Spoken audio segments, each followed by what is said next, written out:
Good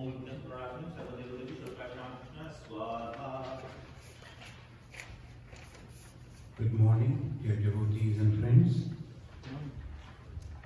This morning we are celebrating Swami Vivekananda's 162 birth celebration. This is the 162 birthday celebration. Now, the moment we speak about or utter the name Swami Vivekananda, immediately that flashes in the minds as a bold personality, a fearless, courageous personality, a leader full of wisdom and love, and leader full of activity and calmness. This is a unique combination of Swami Vivekananda. Now friends, we have today Shweta Gupta, a computer engineer working in the IT industry for about a decade and now pursuing for higher education. She will be speaking on Swami Vivekananda, and also a very special guest, Nissan Chauvikin, Executive Director of the Council of Religious Leaders of Metropolitan Chicago.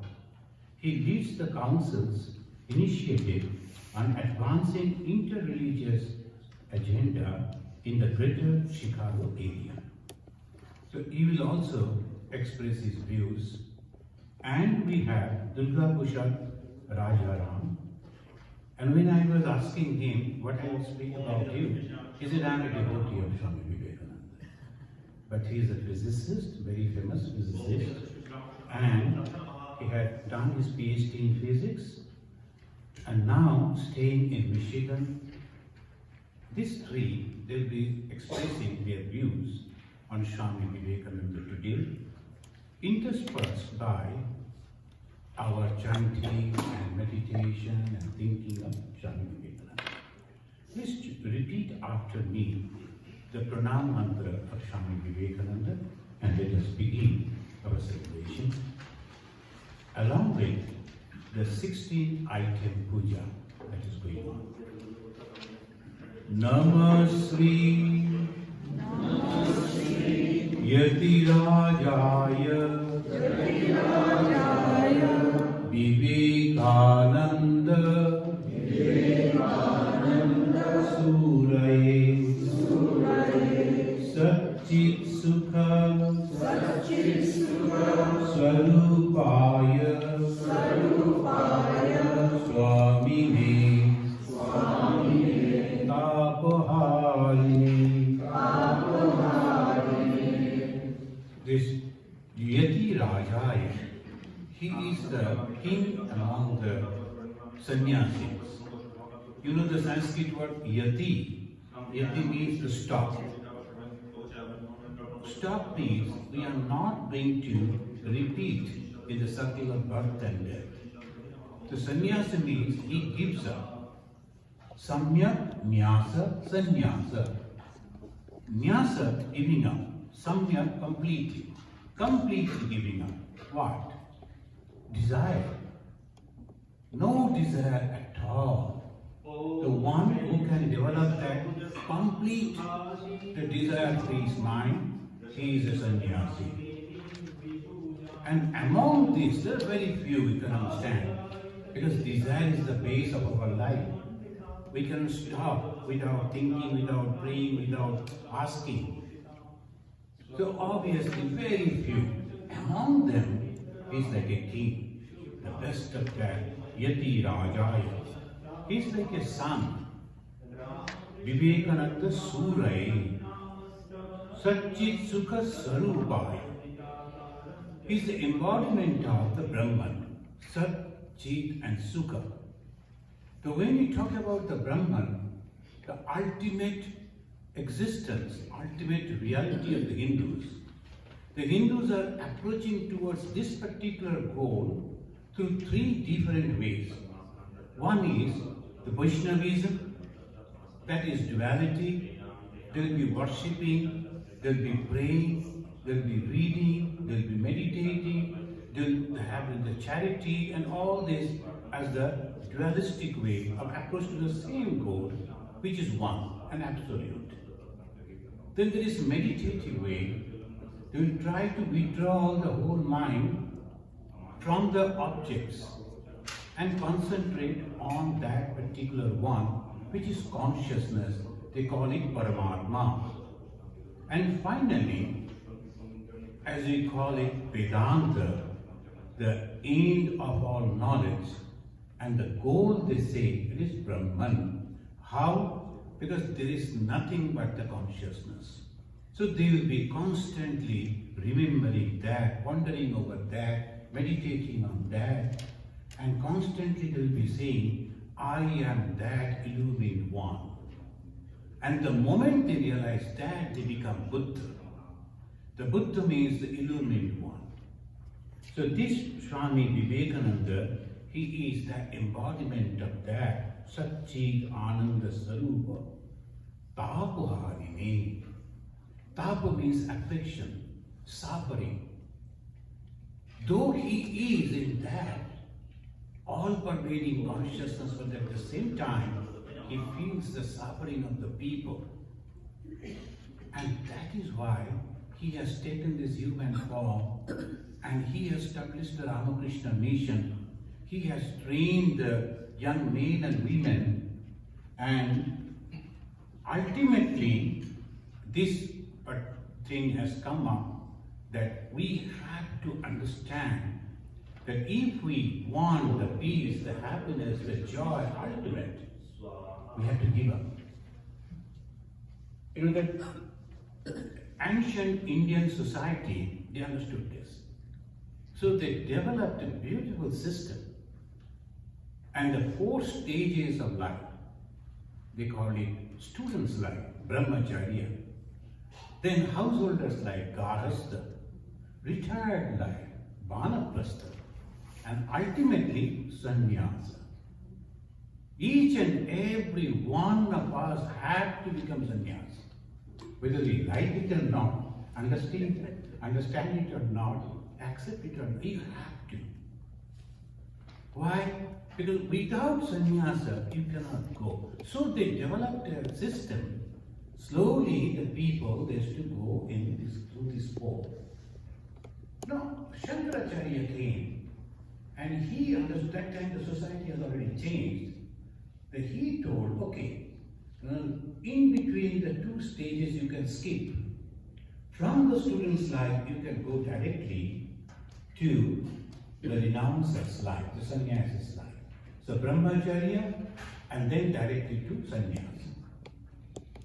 But still now in the society, the people, they follow these 4 stages. The one gentleman was asking me, we are householders, what is going to happen to us? I told no. You are also practicing dharma. We are also practicing dharma. You are practicing the grihastha dharma. Dharma means righteousness. Your own responsibility, the way you should live. By that way, we are sannyasa. We have another type of responsibilities. Dharma pala, dharma shiksha. But all of us are practicing only religion. So that is ultimate. Unless and until we understand this, there is no mukti. You have to come back to this life again and again. The people, they pray sometimes to go to heaven. They think that is the ultimate. No. You have to come back once again in this karma bhumi, in this place. And from here only, once again, opportunity will come to practice the sannyasa. So today, the greatest among all sannyasis, Swami Vivekananda, we will try to understand his life, his teaching, and then we will try to imbibe that so that we can also become like that. So now, friends, I'd like to invite the Shweta Gupta to express our views about Swami Vivekananda. Shweta, please.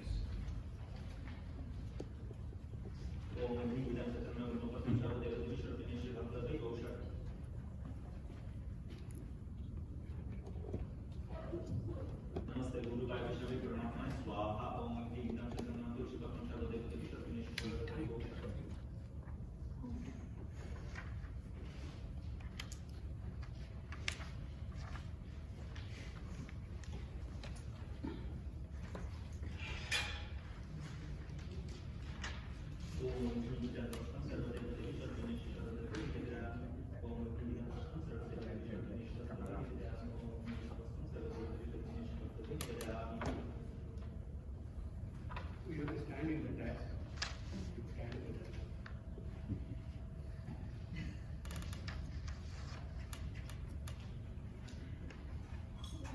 Good morning, everyone. Thank you, Swami, for giving me this opportunity to speak in front of you here. I stand before you today to speak about a remarkable individual whose life and teachings continue to inspire millions around the world. We are celebrating his birthday today. A birthday marks a significant moment, a reminder that our Atma, our soul, once free, took on name and form to become an individual being. As the years pass, it is a time for that individual wave to recollect its magnanimity and reconnect with its true nature.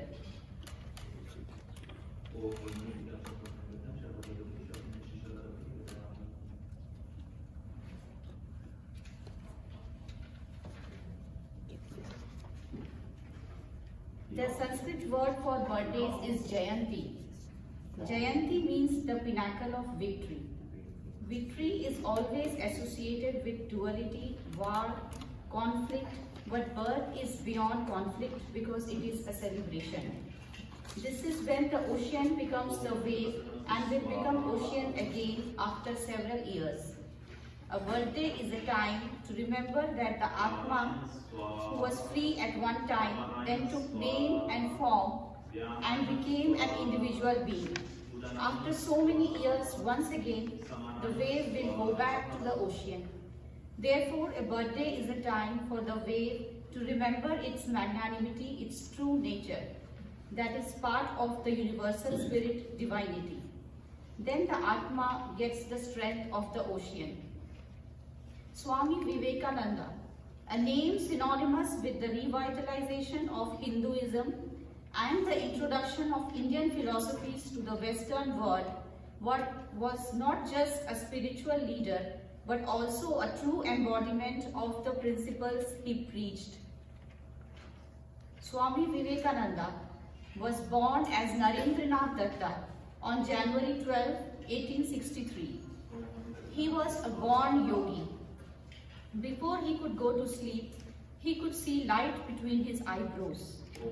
From a young age, he displayed a deep sense of spirituality and inquisitive mind that sought answers to the profound questions of life.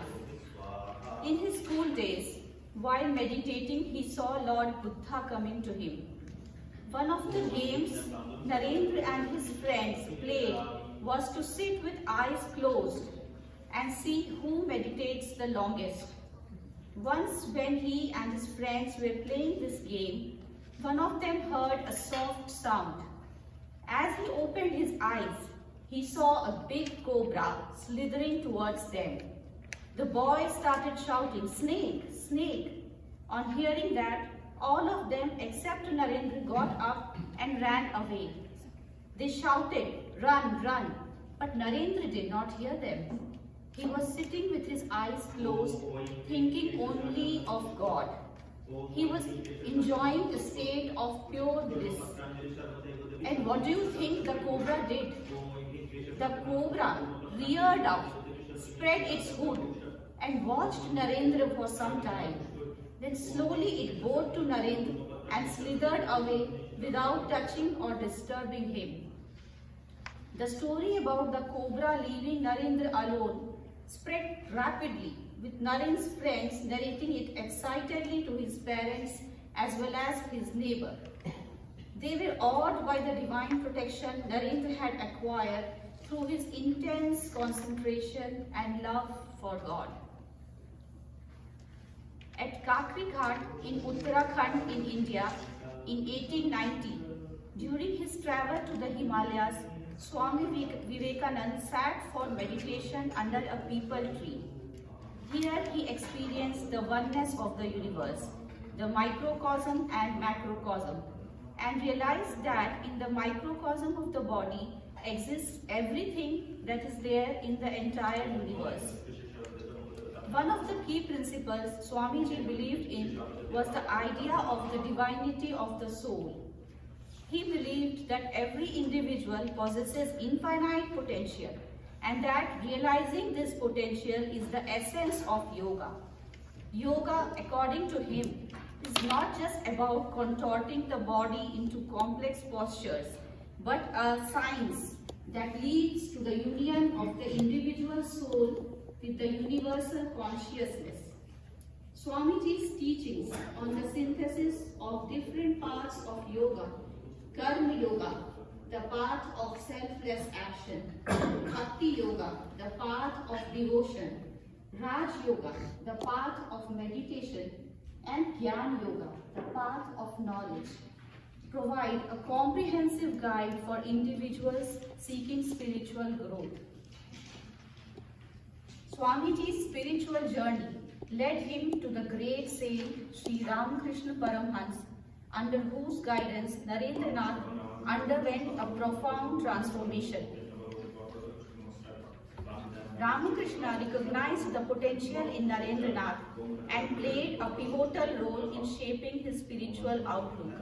The intense spiritual practices, discussions, and exposure to various religious traditions broadened Narendranath's perspective and prepared him for the challenges that lay ahead.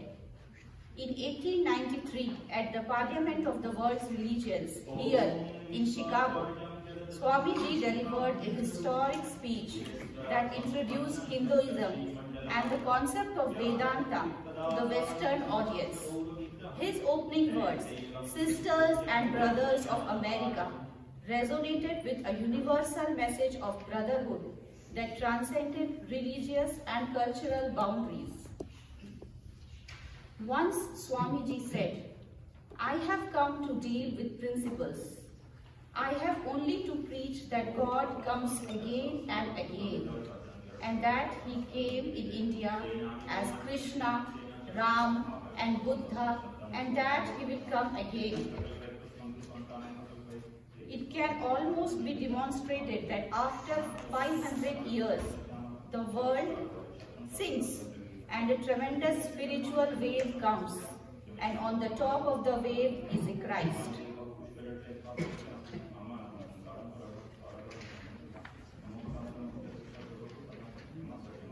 He also said, take up one idea, make that one idea your life, dream of it, think of it, live on that idea.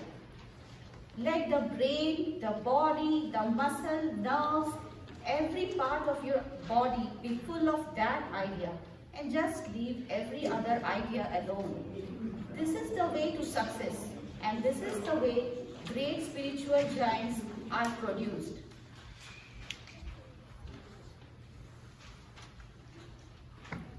In conclusion, the formation of a great yogi in Swami Vivekananda was not a solitary journey, but a culmination of spiritual guidance, self-discipline, and a profound commitment to the welfare of humanity.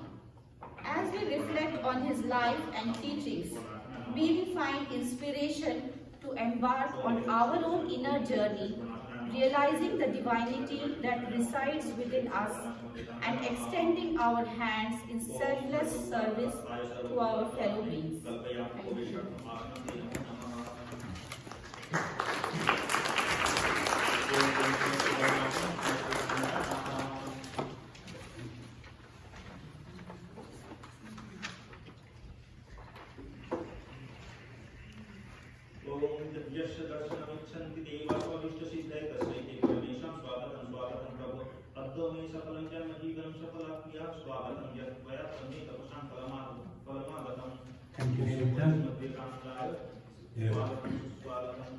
The Swamiji is very practical. That's why she quoted, he always said that whatever idea is possible for you to practice, take up that one. Not that we are going on listening to the only what we do. We go and read a lot of books, then we'll be listening to different speakers. Oh, he is a great speaker. Oh, like that we spend our time. We don't take anything. So that is one way of entertaining ourselves. So there are two words, entertainment, enlightenment. The most of us, in the name of religion, we entertain ourselves. We go, we listen, we can criticize, we can comment, but we don't practice. Because that's why Swamiji said, you have to transform yourself. Whether that leader was a great, that speaker was a great, it doesn't matter to you. You have to take a, oh, this is the idea I like. Serving people. For the poor people, I should go and serve them. Not for any social or political benefit, but for love. If I can do that, you are transforming yourself. The transformation for a better person. It is not the religion, it is not the language, it is not the dresses, it is not the place. It is your thought, it is your action. A beautiful idea the Shilda today is saying, now friends, you are having this paper with you. It's called Good Morning to Swami Vivekananda. It is Swami Vivekananda Suprabhatam. Suprabhatam, good morning. So please repeat after me. Up to 12 o'clock we can say good morning, so let us do that. He Prishtanath Sumahan Yuga Shakti Dharin He Nitya Mukta Satatam Hi Mahavarenya Ananda Rupa Bhuvivai Janamukthakarin Vishwasya Veera Suyate Tava Suprabhatam He Putra Shashvata Viveka Shubodhadayim Sattasrayim Janaganan Pathadanakarin He Mukta Sarvajana Mukti Vidhanakarin Vishwasya Veera Suyate Tava Suprabhatam Bhaktisyate Suvidita Bhuvi Rama Krishne Sri Rama Krishna Hidhe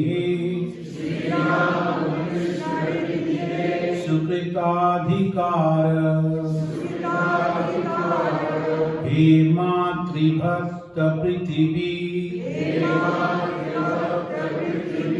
Vijayi Dhruvam Tvam Vishwasya Veera Suyate Tava Suprabhatam He Shuddha Bhuta Bhuvane Shuchita Vidhata Niktartha Pidita Jana Ishara Buddhikarin Nityam Kripa Galita Gri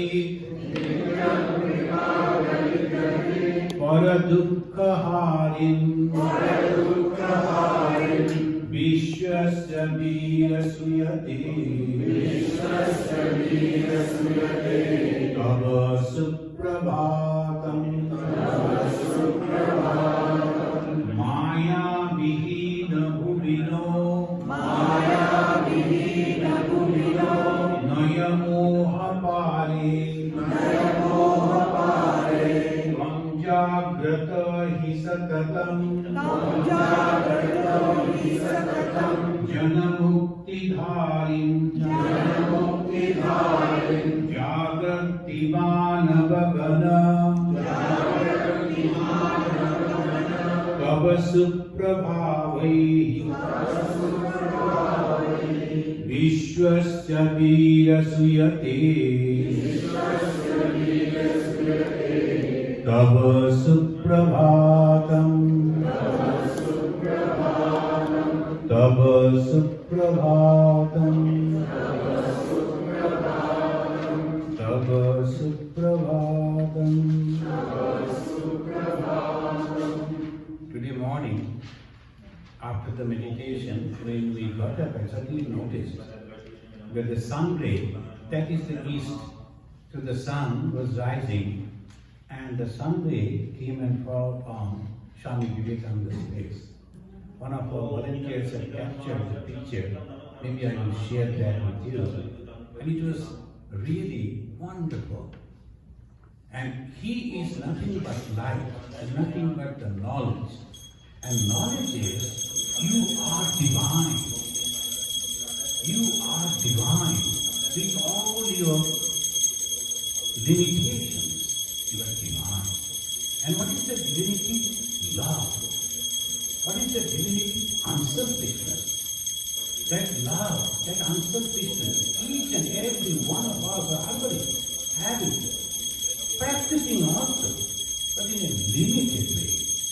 Only within our heat and pain, within our known people. Oh, this is my culture, this is my religion, this is my language. I should love to and nobody else. That is the mistake. If we can break that little bondage and can embrace each and every one and can say that they are also mine, that is spirituality. And that moment you are God. God is nothing but L-O-V-E. Friends, now I will invite the special guest to come over here to give his idea about the inter-religion, Mr. Nisan.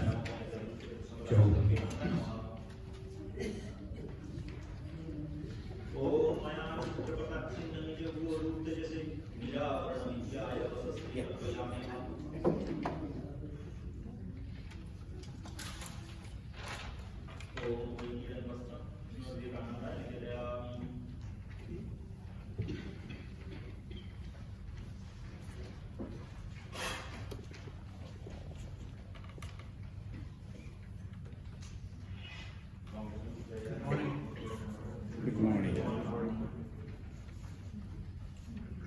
It's a great honor to be here today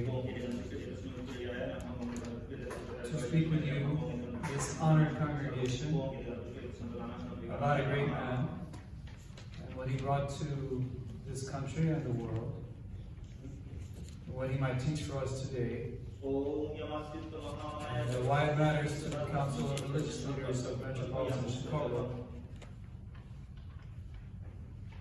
I have known Vedanta for many decades now.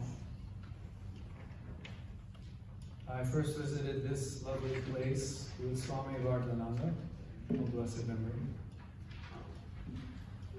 And I first encountered Vedanta when I met Swami Sarvashananda, a great teacher and a very good man who lived in Hyde Park when Vedanta was still in Chicago many, many years ago.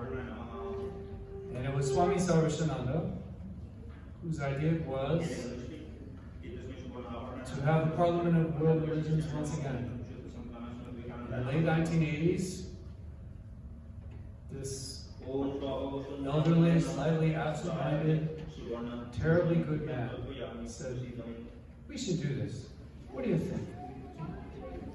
And from his simple idea and his conviction, 5 years later, all these people from around the world came for the centennial of the Parliament of the World's Religions, the centennial of Vivekananda's speech and presence vision in Chicago. So I'm very happy to pay tribute to those teachers who came before and who introduced me personally and the world to these things.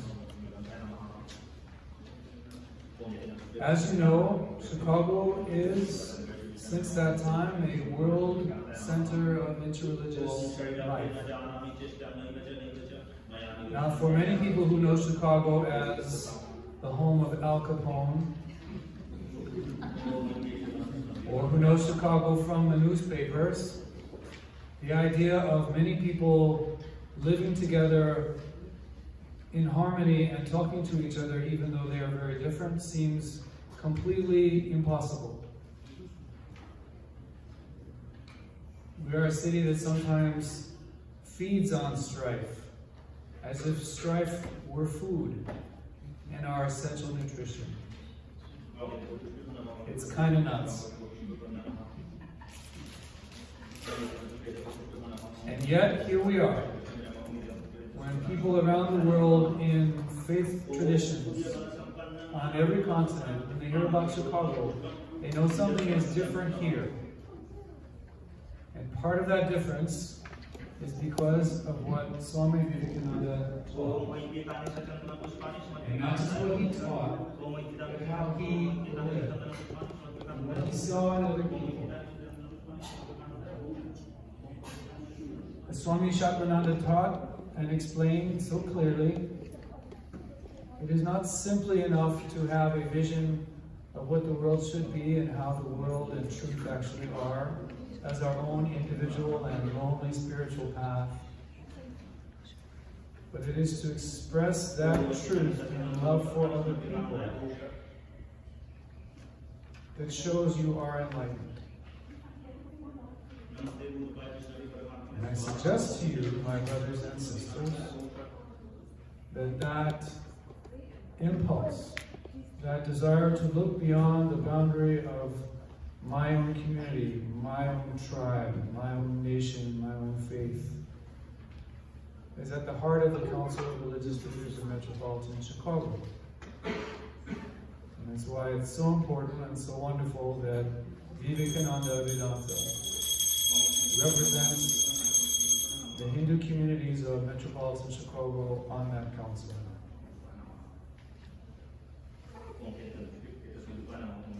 Because the council does several things on which we depend as a city and as a region. It is a chance for us to affirm that there are many different paths in this city. They say different words, they eat different food, they teach different things, they have separate holy books. And one path, which we know from the world all too well, is to destroy the other versions, to lay them waste, to root them out, to say they are not true. That is one path. The council follows a different path, and I suggest to you it is a path like what Vivekananda taught, that we can live together, that we must live together.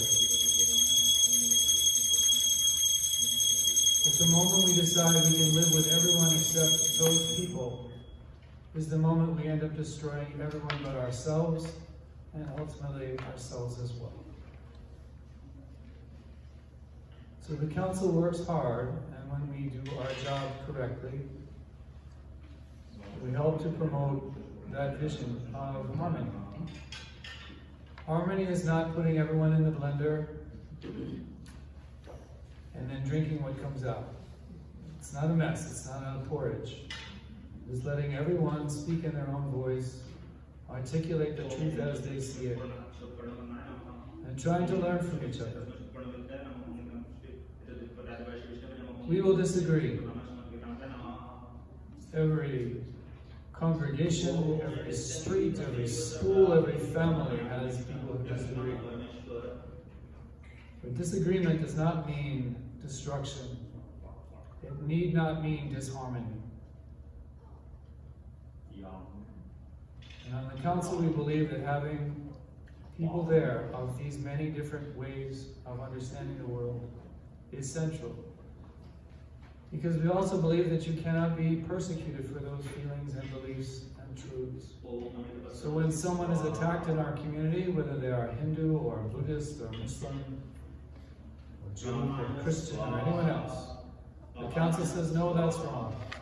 We cannot do that. That is not the way to live. That is not the path. And when we meet, we stand together and say, these are things our city needs, that all of us agree. All of us work together. All of us are united in this conviction. All of us are ready to work hard. And to close, I say that Swami Vivekananda's vision is more important today than when he introduced it 130 years ago. We cannot let go of each other on this fragile ship of earth, in this brief life. We cannot allow ourselves to demonize, to ostracize, to leave out the people who are our neighbors, our colleagues at work, our classmates in school, our friends, our family. We must see, as Swami Vivekananda reminded us, the divinity in each person, and everyone is a world entire. We cannot allow any of those worlds to be destroyed. Shanti.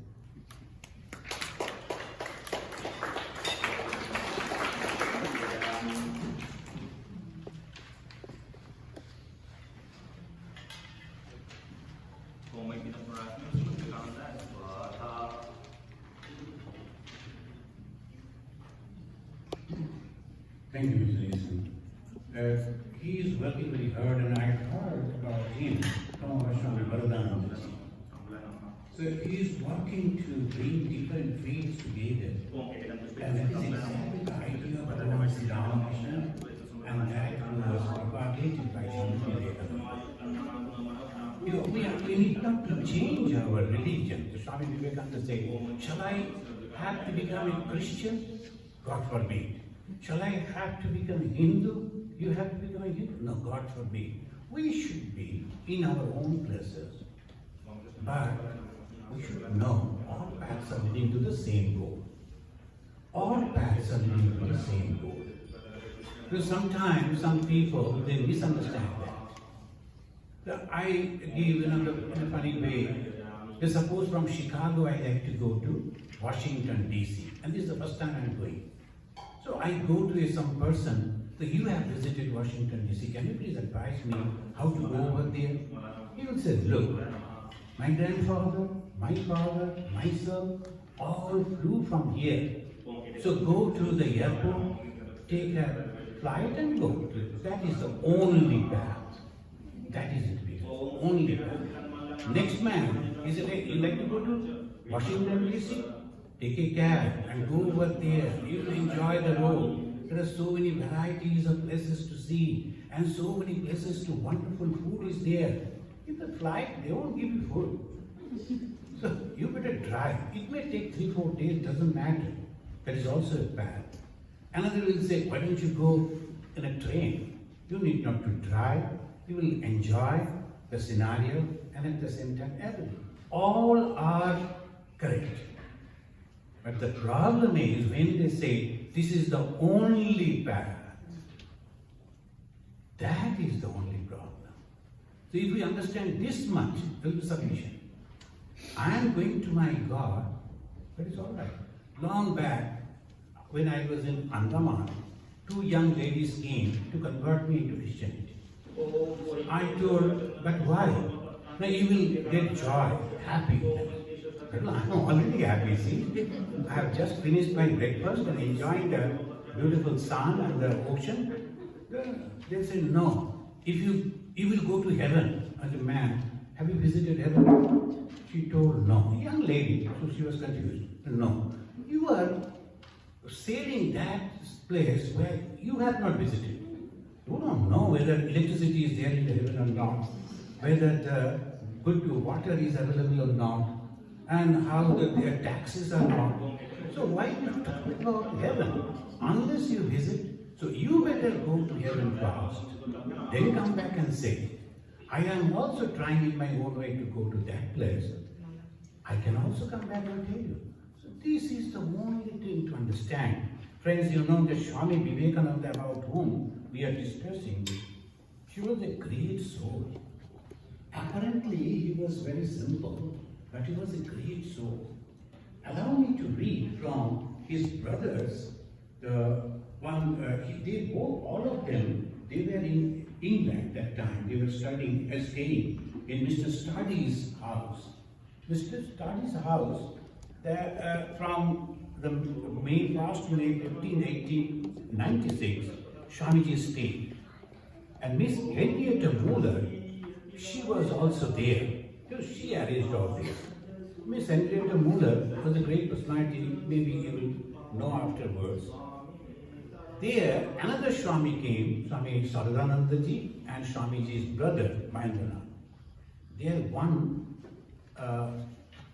one afternoon, Swamiji, Miss Henrietta Muller, Saradananda, as a present writer, that means his brother, Mahendranath, they were sitting and taking tea inside the lawn. Swamiji was talking to Miss Muller. At first, American activities were discussed. Then came the planning for Swamiji's work in England. Then Swamiji was a bit agitated while talking about his proposed work in India. I will have to complete many difficult tasks in this life, he said. My workload will be many times more than that of the previous birth. Look at it. The Swami Vivekananda is mentioning, my workload will be many times more than that of the previous birth. I have just started my work, raised only 1 or 2 waves in America. A lofty wave has to be raised. The nation has to be energized. The world has to be given a new civilization. The world must know why I am born this time. I will manifest more power than what I had shown last time. That is Swami Vivekananda. When we look at him, we think he's an ordinary? No. A young man of 29 years old, and without any credential, without invitation, he came, somehow got an opportunity to speak for 5 minutes in the Parliament of Religion here in Chicago. Still that place and the hall is there. And he said what? Sisters and brothers of America. Only that sentence? And completely changed the whole audience of 7,000, the Americans and Europeans. Can you imagine? He was not telling Sanskrit. He was telling in English, that to sisters and brothers. But the 7,000 people stood up and clapped for 2 minutes. Why? Because he was a Brahma Jnani, and the Brahman means unity.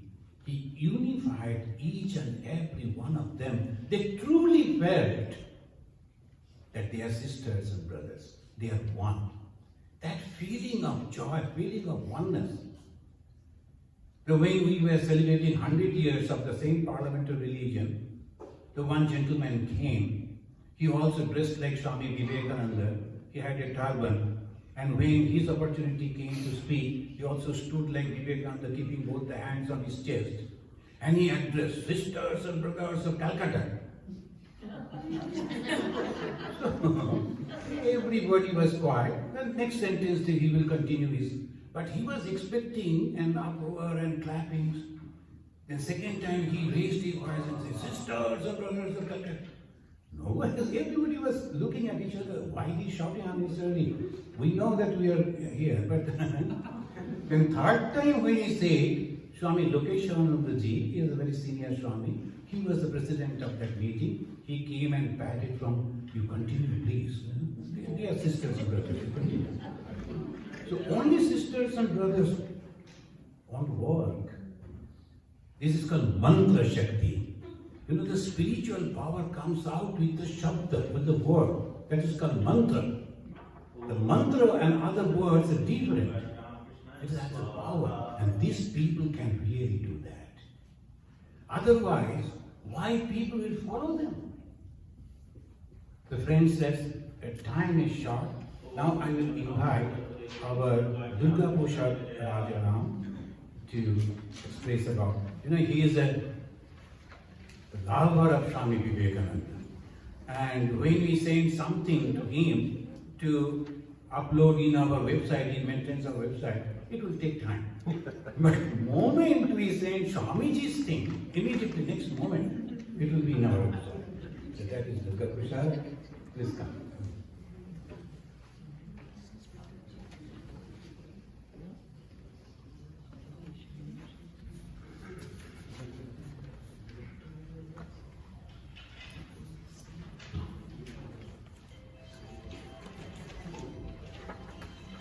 Thank you, Swami Satwanaji Maharaj, for giving me a chance to speak on Swami Vivekananda.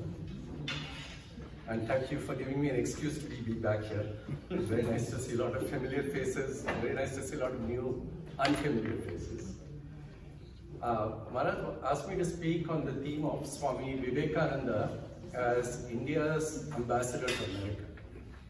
In the life of Swami Vivekananda, by his Eastern and Western disciples, there is a place where he says to someone that he refers to himself as condensed India. He was, of course, universal. His love for humanity, people all over the world, it was universal and so encompassing.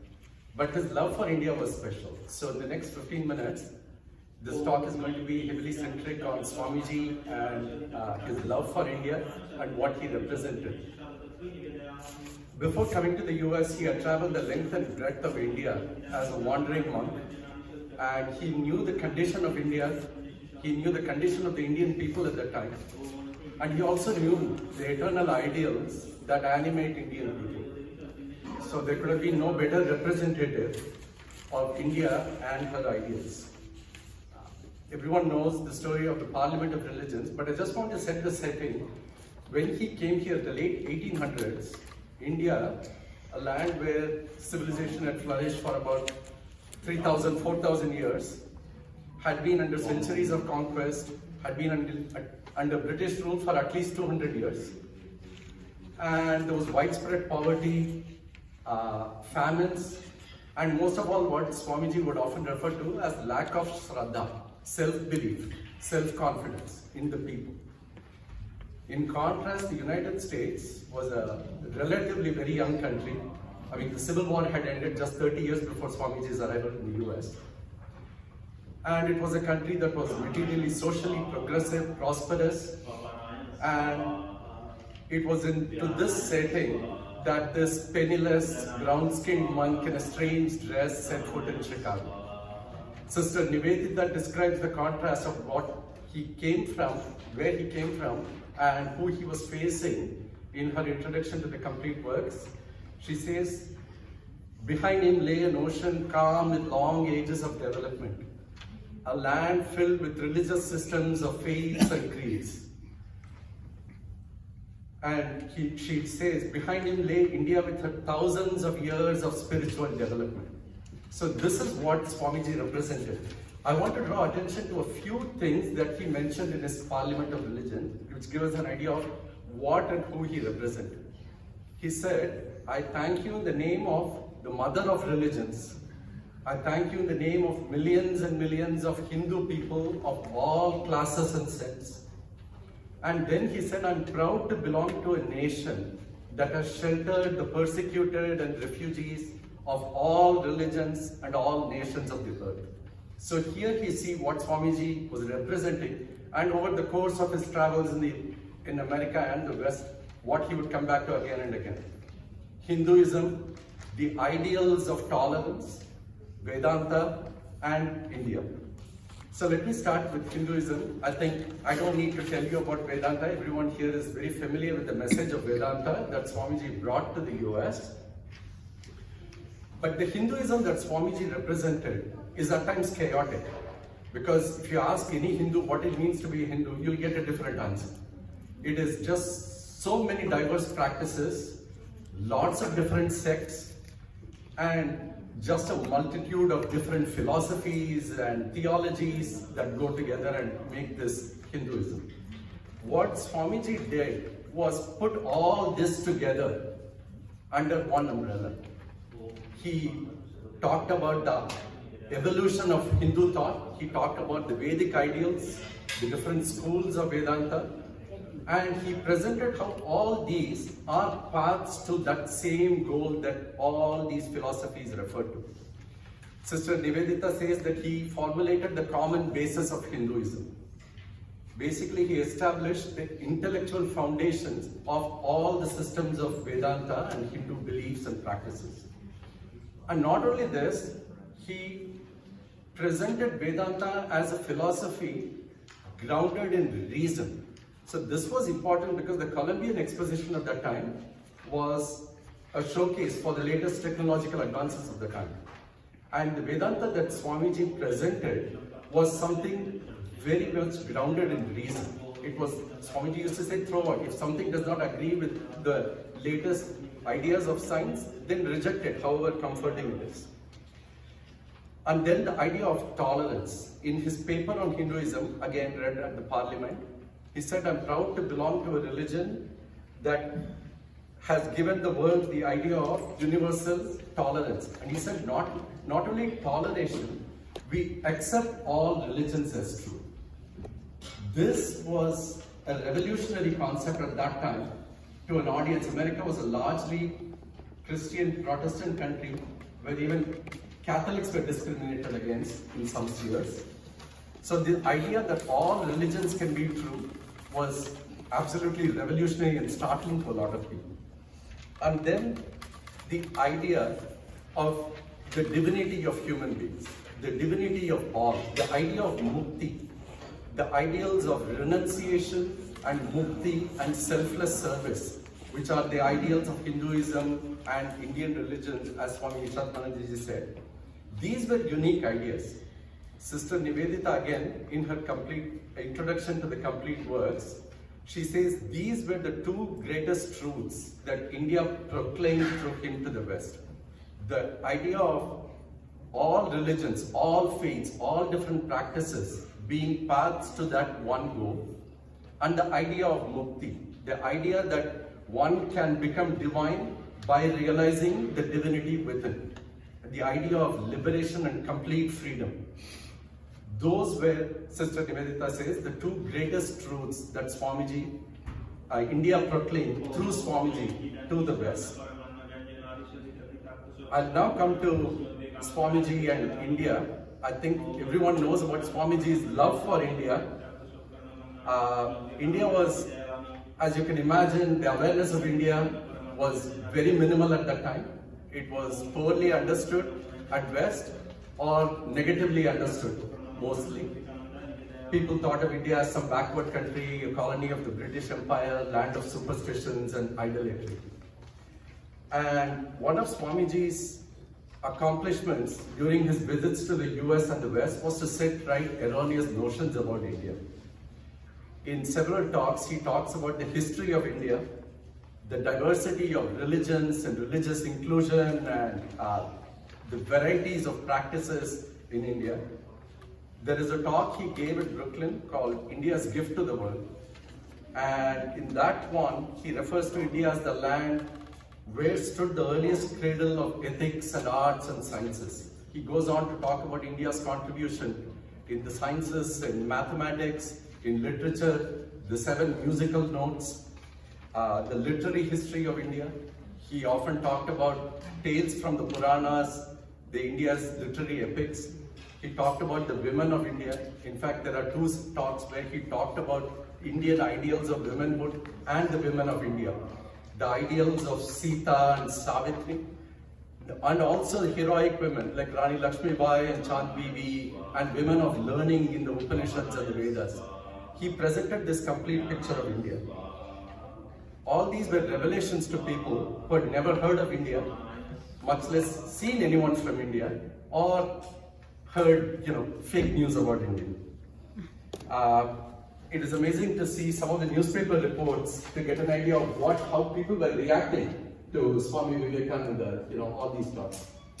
There is one which says his talk has given us a new idea of Hindu civilization. It was one which I particularly found interesting. It said, his lecture contained much of sound philosophy and good religion. Pagan though he be, Christianity may well follow many of his teachings.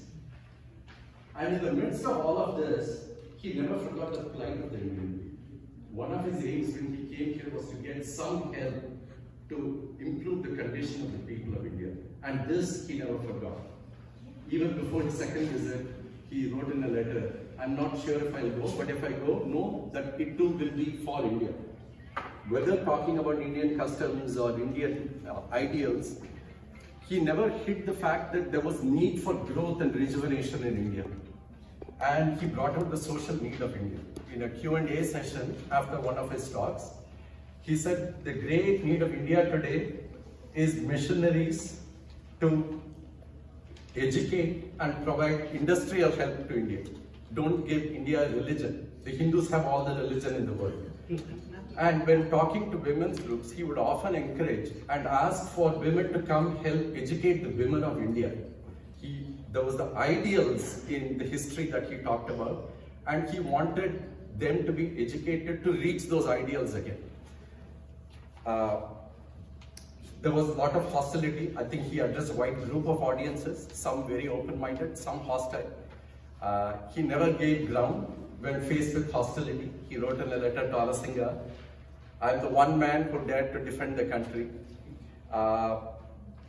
But his love for India was perceptible to all. There was one newspaper report, I think it was here in Detroit Tribune. It says his patriotism was perfect. The manner in which he speaks of my country is most touching. That one phrase revealed him not only as a monk, but a man of his people. And the other thing to note, whenever he talked of India or glorified India's ideals and presented it, he never put down Western society. For Swamiji, there was good in everyone. Everything was positive. Just because I am good does not mean someone else has to be bad. He would point out the great spiritual ideals of India and also admire the social progress, the material progress that had happened in the West, the industrial, technological progress. And he wanted this exchange. So in that sense, he was more than an ambassador. Few things. One, I was looking at who did Swamiji talk or broadcast these messages to. If you look at this to like a wide section of American audiences, of course he addressed Orientalists, intellectuals, noted scientists, but also lots of Midwestern towns and mining towns where people had never heard of India. There are places where, he spoke at pulpits, he spoke at universities, he addressed inmates at a prison. There was a newspaper report that said Swami Vivekananda will speak on the children of India to any children or young people interested. So he spoke on a variety of subjects to a large variety of audiences. Finally, the legacy, Swamiji's legacy. He did not just merely come here, talk, lecture, go away. To a lot of people, he gave tangible spirituality. Just in America, from Josephine McLeod to Sister Christine to Mr. Goodwin to Mrs. Olebull, he gave people spirituality. He transmitted it. It was tangible. The second is he set in motion the Vedanta movement in the US. He did not merely just again lecture and go away. He established 2 Vedanta societies, one in New York, one in San Francisco. And that paved the way for where we are today. The very fact we are here today is because Swamiji left a lasting organization that continues to be inspired by his voice and carry out his works. And not just Vedanta societies. There was an article in the New York Times, I think one in the Wall Street Journal as well, about 10 years ago, I think the New York Times one was called How Yoga Won the West, about Swami Vivekananda's influence on Western thinkers and writers and how that in turn reached American people. The entire influx of yoga and Eastern thought and Buddhism that has come to America, Swamiji opened the floodgates for a lot of that. He was not just an ambassador, he was a pioneer, mystic, visionary, a patriot. Above all, I feel he's an uplifter and inspirer of people. I'll conclude with a funny incident. It seems this is in New Discoveries by the 6th-volume book by Mary Louise Burke. It seems Swamiji was talking in San Francisco just before he talked. It was to be on India. And he told Mr. Allen, whenever I get started on India, I don't know when to stop. So if I go on too long, draw my attention. So he started at 8. 2 hours later, at 10, Mr. Allen decided that he should now draw Swamiji's attention. He went to the back and started swinging his watch from his chain. It seems Swamiji very quickly noticed. And he said, there they are swinging their watch, telling me to stop just when I got started. So in a way, talking about Swamiji is like that. You don't know when to start, where to stop. But I'll stop here with the hope that each one of us here be inspired by Swami Vivekananda and strive our best to put into practice at least some of the ideals that he has stated before. Thank you.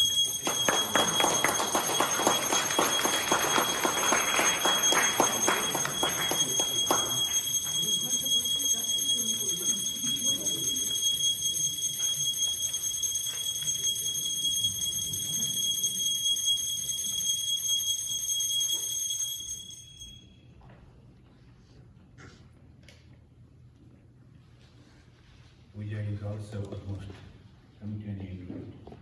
So we will, thank you for a wonderful talk, and you reminded us about Swamiji. So friends, we will now chant from this paper that has been given to you. Vivekananda Panchakam. Panchakam means 5. In 5 verses, on Swami, his brother Visartha, he composed these 5 verses and saying about Swami Vivekananda. I don't have time to explain about it, but we have books. If you are interested to know the meaning of these Sanskrit sentences, you can pick up our Suprabhatam, it is in Sanskrit and English. Please repeat after me. Anita drisheshu Vivicya nityam Tasmin samadhata Ihasma leelaya Viveka vairagya Vishuddha citam Yoso viveki Tamaham namami Viveka jananda Nimagna chityam Vivekadanaika Vinodashilam Vivekabhasa Kamaniya Kantim Vivekinam Tam Satatam namami Ritancha vijnanam Adhisrayataya Nirantaram jadi Madhyantahinam Sukham Surupam Prakaroti Yasya Anandamurti Tamaham Namami Suryo Yatha Gamhi Tamo Nihanti Vishnur Yatha Dushta Jananchinati Tathaiva Yasya Akhila Netralobham Rupam Tritapam Vimukhi Karoti Tam Deshikendram Paramam Pavitram Vishwasya Palam Madhuram Yatindram Hitaya Grinam Naramurti Mantam Viveka Ananda Aham Namami Namasviyatiraya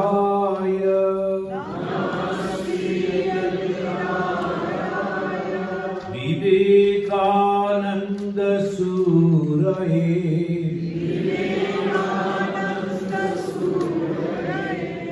Satchit Sukha Swarupaya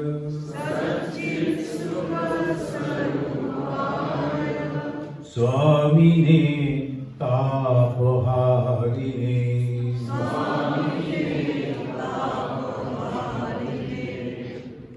And I'm just get one incident coming to my mind. The Tapoharine. Anyone in problem, Swamiji was the first person to be there to solve it. This, we were talking about Miss Muller and the study, the two British. The Britishers are famous for the chivalries. Now, Swami Vivekananda, Miss Muller and Mr. Study, they were taking a stroll and suddenly, and I visited that particular place, it's still like that, an open field. One bull was there, somewhere crazy, and he took the fancy to charge them.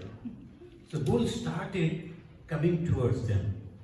Study, the British man, he was the first person to climb a tree, nearby tree, leaving Swami Vivekananda and that lady.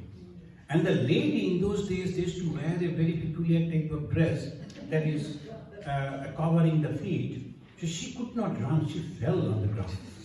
Swamiji was also running too, but when he found that the lady is there and the gentleman on the top of the tree, it was Vivekananda, he went back and saving that lady, he stood as is always the posture, keeping both the hands on his chest.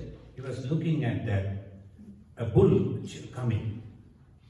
But look at him, Vivekananda, we consider him as a Shiva.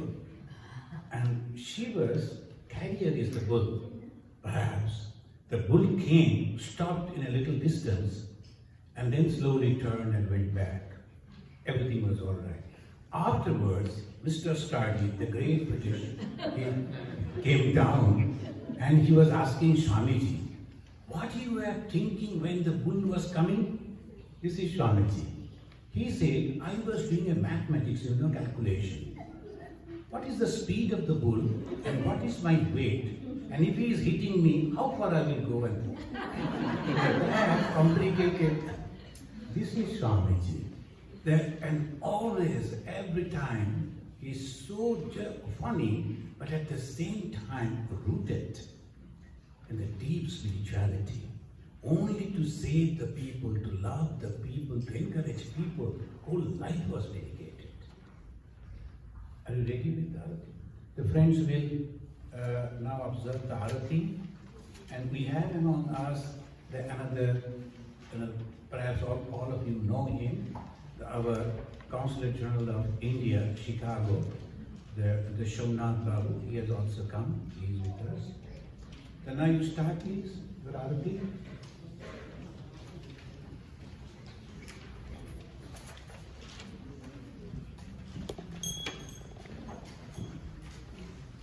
I have to tell you, today, actually 2nd this February, which was the actual Swami Vivekananda's Niti Puja, on that day, we have published a small booklet, Had There Been Another Vivekananda? It is available, if you like, you can pick up these copies. Here, I have tried to summarize what Vivekananda has actually done. It was the last day Vivekananda meditated in the old shrine. Then he came down and he was pacing up and down and he was soliloquizing.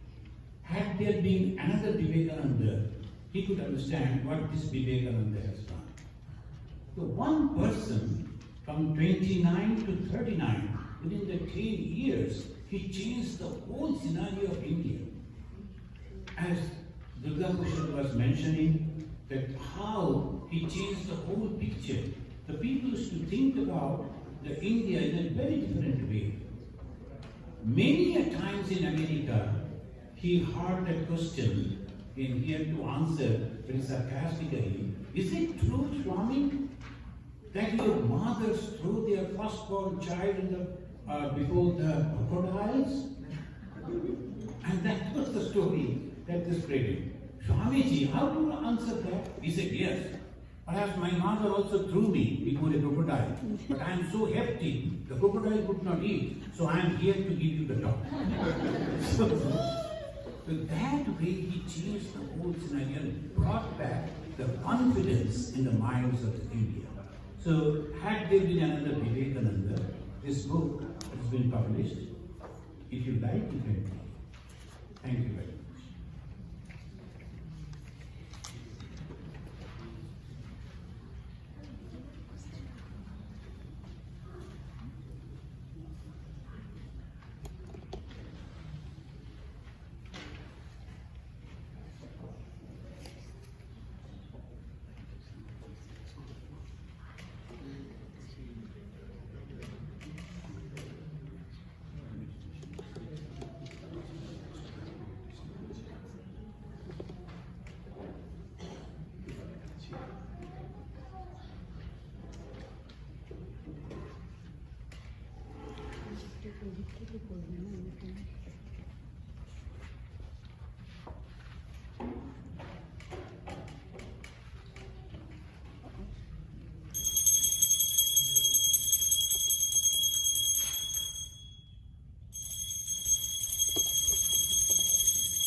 जय भगवान श्री राम कृष्ण देव की जय महामाई की जय स्वामी जी महाराज जी की जय गंगा माई की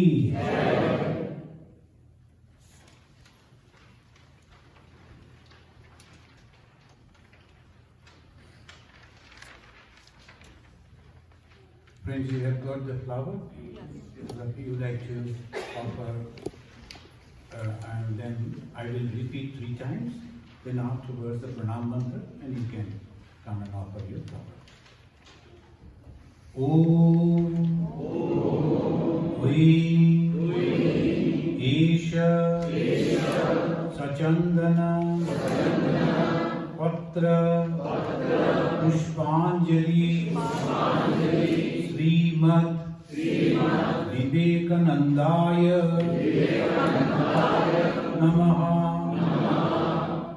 Om Hrim Esha Sachandana Pushpanjali Srimad Vivekanandaya Namaha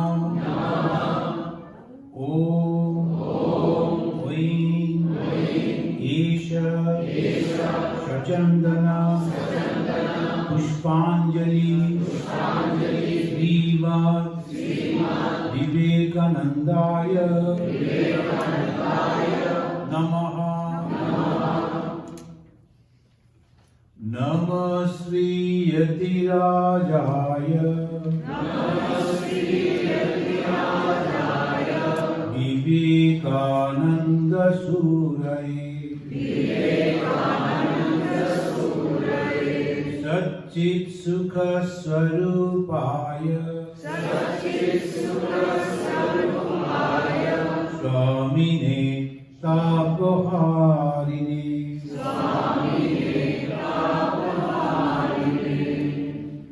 Thank you, friends. Thank you for coming and attending this unique program, the wonderful program.